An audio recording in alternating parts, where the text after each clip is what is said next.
It all started when it was discovered that CBS News had edited the interview with Harris in such a way that different parts of her response were presented on different programs, creating confusion about the actual message of the then vice president. In the preview broadcast on Face the Nation, the first part of Harris's response was shown when she was asked about the relationship between the Biden administration and Israeli Prime Minister Benjamin Netanyahu. However, in the primetime broadcast of 60 Minutes, the part aired was different, completely omitting the initial part that had been shown previously. This led critics to accuse CBS of editing Harris's response to make it sound clearer and more coherent, avoiding the controversy of her initial statements, which had been classified as a word salad. In the face of criticism and public pressure, CBS News finally published the full transcript and the unedited video on its website, assuring that 60 Minutes never intended to mislead the public and that they simply edited the interview for reasons of time and clarity. This is where the FCC comes in.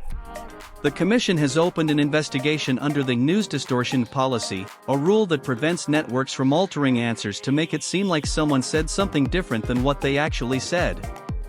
According to Brendan Carr, if CBS's editing had only been to adjust length and improve understanding, there would be no problem.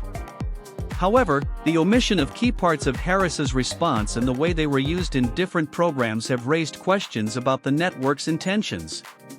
Criticism has come especially from the conservative wing, which has accused CBS of trying to protect Harris from negative reactions by modifying her response. The network has defended its decision by assuring that they always prioritize clarity and truthfulness in their content, but this has not been enough to calm the media storm. The scandal has escalated into a legal matter.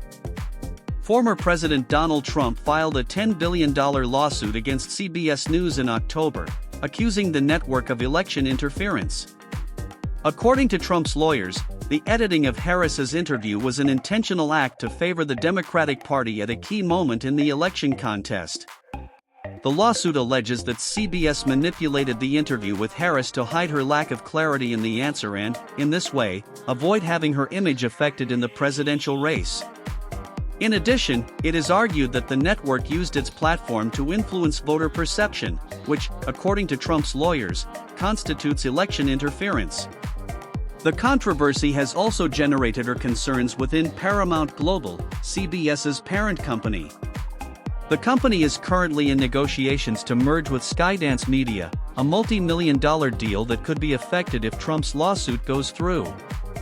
It has been reported that Sherry Redstone, Paramount's largest shareholder, is reportedly considering an agreement to settle the lawsuit before the merger goes through and thus avoid any retaliation from a Republican administration at the FCC.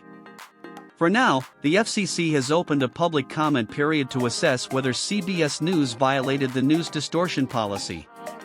This means that the case will not only be evaluated by experts, but the public will also be able to weigh in on whether they consider the network to have acted ethically or not. This case raises an important question about the role of the media in politics and the public's trust in the information it receives. Is this a simple editorial edit or a deliberate attempt to influence public opinion? What is certain is that this story is still far from over. With the FCC involved, a multi-million-dollar lawsuit underway, and mounting political pressure, the battle for truth in the media is just beginning. Stay tuned to our channel for more updates on this case and other high-impact issues in the world of politics and media.